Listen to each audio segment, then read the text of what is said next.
And the mission is this: kill the demon that's been hiding in your life, your bloodline, your habits, your mind, and do it with full authority. This isn't about casting something out once and moving on. This is about becoming the kind of vessel the demon fears to even approach. And that requires spiritual maturity. That requires submission.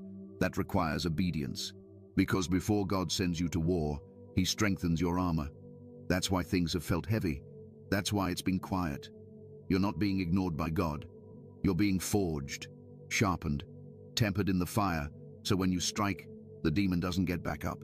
You might be wondering, why me? Why would God assign something like this to someone like me? And I'll tell you why. Because you're the one who won't bow. Because even in your weakness, you get back up. Because while others played with demons, you started praying against them. Because you've seen too much, sensed too much, survived too much to live quietly anymore. You are not just someone who believes in the spiritual realm. You are someone who moves in it, who senses the shift before it arrives, who gets warnings before danger even shows up. And that sensitivity isn't random, it's part of your assignment. Let me make this clear. The demon was assigned to you because the victory was too. The moment it appeared, heaven already knew you had what it takes to win. That's why the attacks have been specific. That's why the temptations have been tailored. The demon studied you, tracked you. It knows your weakness, yes, but more importantly, it knows your strength. And it fears the moment you realize how much authority you carry. That moment is now. If you're still watching this, it means the demon didn't win. It means you're still in position to finish the assignment. Comment 3033. If you know this word is yours, and you've been battling something bigger than logic can explain, say it boldly. Chosen one, you were born for this moment.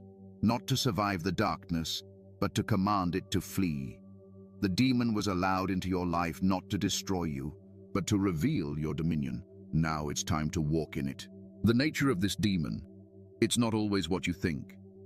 Chosen one, now that you understand this battle is personal and divine, you must understand something even deeper. The demon you've been assigned to kill may not look like what you expect. You've been looking for something dark, terrifying, and obvious. But what if I told you the most dangerous demons are often the most disguised?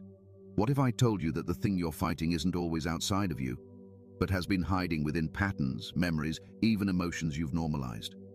Some demons don't show up with red eyes and shadows. They show up as false comfort, as repeated temptation, as toxic relationships you keep justifying. They come dressed in peace but leave your spirit in pieces. And this is where many chosen ones get stuck, not because they aren't powerful, but because they don't recognize what they're supposed to destroy. Let me make this plain. Demons are not always external spirits. Sometimes they are strongholds, patterns of thought, emotional loops, soul ties that have spiritual origins. They use trauma as doorways. They wear the mask of depression, lust, anxiety, bitterness, or pride. They enter quietly and grow in silence. Some of you have been having prophetic dreams, repeatedly seeing the same person, the same room, the same feeling. That's not coincidence. That's the spirit realm highlighting something that needs to be confronted. But here's where it gets even more deceptive. The demon will never show you its true form unless you're ready to face it. So instead, it keeps you distracted, bound to things that feel familiar but are spiritually toxic. That on-again, off-again connection that drains your peace but keeps calling you back. That could be more than just emotional confusion. It could be demonic entanglement. That sudden rush of lust out of nowhere, especially after you've prayed or fasted. That's not random. That's retaliation. Because the moment you start aligning with your divine message, the demon assigned to stop you starts reacting.